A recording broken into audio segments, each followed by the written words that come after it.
Du stade de tout à l'heure, c'était un dossier important, il y a eu un bon débat. J'aimerais que le débat sur la ligne 5 puisse être aussi serein, cohérent, ne serait-ce que par rapport à l'attente qui est celle des habitants concernés par le secteur initial de la ligne 5, qui a déjà démarré effectivement, parce que le premier tronçon qui était prévu dans le projet initial concernait le lien, la liaison entre Albert Ier et la place de l'Observatoire. C'est fait, c'était prévu. Vous avez réalisé ce qui était prévu en assurant le bouclage. Il était prévu également, vous avez évoqué les conclusions des commissaires enquêteurs, un certain nombre de préconisations, dont il était prévu également de les suivre, puisqu'effectivement, la réalisation de la ligne 5 passait par différents tronçons. Le premier, c'est celui qui a été réalisé. Le deuxième, en gros, correspond à ce que vous venez d'indiquer, parce qu'il permet de desservir tout le campus, tout le secteur universitaire, route de Mende, jusqu'à Agropolis. Important parce que ça dessert une population jeune et sans trop de moyens de déplacement en dehors de transport collectif. Et puis ça concerne également, outre les habitants de ces quartiers, beaucoup d'étudiants, de chercheurs qui sont sur Agropolis. Et entre autres, hormis Agropolis Saint-Éloi, le reste emprunte le secteur de la ligne 1 actuellement jusqu'à Albert Ier. Ensuite vient le problème véritable de la ligne 5. On ne va pas chicailler ce soir. Ça a été un choix au moment des élections municipales. Moi, la ligne 5, elle était prête, étant entendu qu'il fallait encore confirmer les financements des deux collectivités pour lesquelles vous demandez des subventions ce soir, et ensuite le lycée sur un plan pluriannuel d'investissement qui était fait, mais qui est différent des options que vous avez prises. Je ne discute pas ça, c'est un problème de choix. Par contre, il y a un problème qui ne sera pas réglé, et ça je le dis de manière très sereine, c'est bon cette délibération, parce qu'elle permet d'accélérer le processus, déjà en demandant les subventions.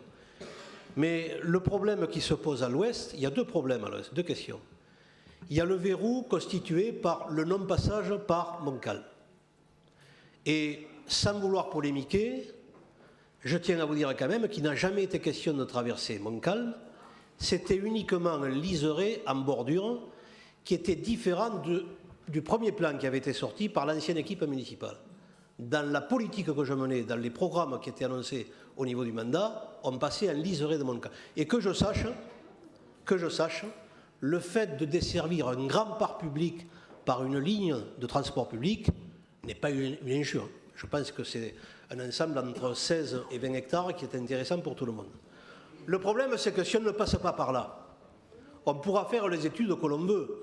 Si l'on veut garder l'unité et l'efficacité de la ligne 5, il faut qu'elle soit rapide, fonctionnelle, importante par rapport à la proximité des populations.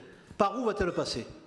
Si on chointe ce qui semble se dessiner, tout le secteur de Pavelay, d'Ovalie, de Paul Valéry, qui était desservi par le passage qui était prévu, on passe par où? On passe par... et du manoir également, mais moi je pense surtout, au-delà des matchs tous les 15 jours à du manoir, je pense aux populations du grand quartier, du Grand Thème et d'Ovalie.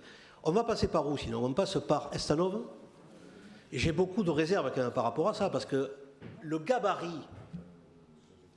dans le secteur d'Estanov de la route de la Vérune, il est très très réduit. Ça veut dire que si on y fait passer le tramway, il peut y avoir au maximum qu'une seule voie adjacente qui va constituer un fort ralentissement sur le secteur. Ce qui voudrait dire que par rapport aux gens qui quand même continueront à prendre la voiture et qui voulaient passer par là, ils vont tourner à droite au cuisine centrale et aller vers du manoir, le Grand Thème.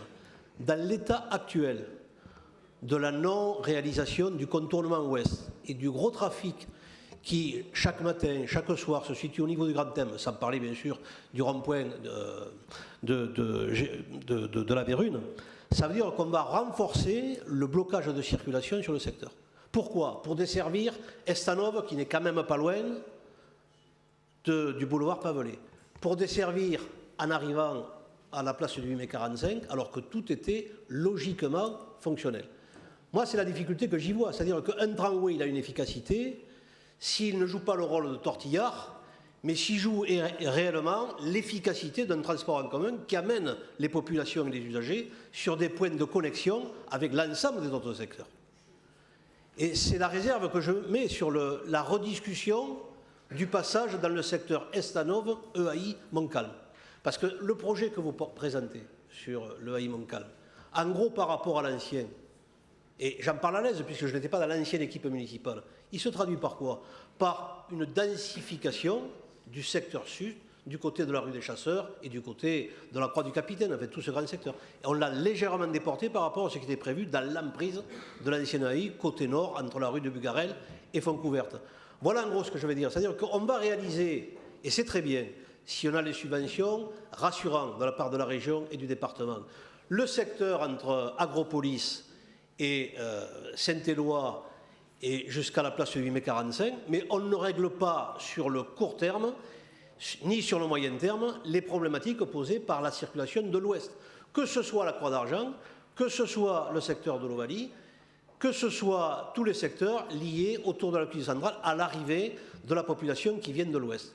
Voilà un peu le dommage qu'il y a à avoir retardé un projet pour des choix politiques qu'on peut comprendre, ou d'orientation ou de programme, mais voilà le point de la situation. Alors quant au financement, c'était 370 millions au départ. Il y en a 45 qui ont été réalisés au titre du premier tronçon. Donc, il en reste à peu près l'équivalent de 320 à 330. Après, on actualise sur la valeur de l'argent entre les années antérieures où c'était prévu et le moment où on va la réaliser. Enfin, ça, il y a des abondements par rapport aux dossiers qui sont présentés et aux subventions. Voilà. Donc, moi, je voterai cette subvention, cette délibération par rapport au fait qu'elle permet d'avancer, mais elle ne permet d'avancer que de manière très partielle sur des tronçons qui sont séparés entre eux. Alors que l'intérêt de la ligne 5, c'était de servir dans une belle unité la 5e branche du réseau de transport en commun qui permet ensuite de desservir sur des bus, sur certaines distances de proximité avec les populations, sur l'ensemble des moyens à disposition de transport public que sont le covoiturage, que sont les pistes cyclables, etc.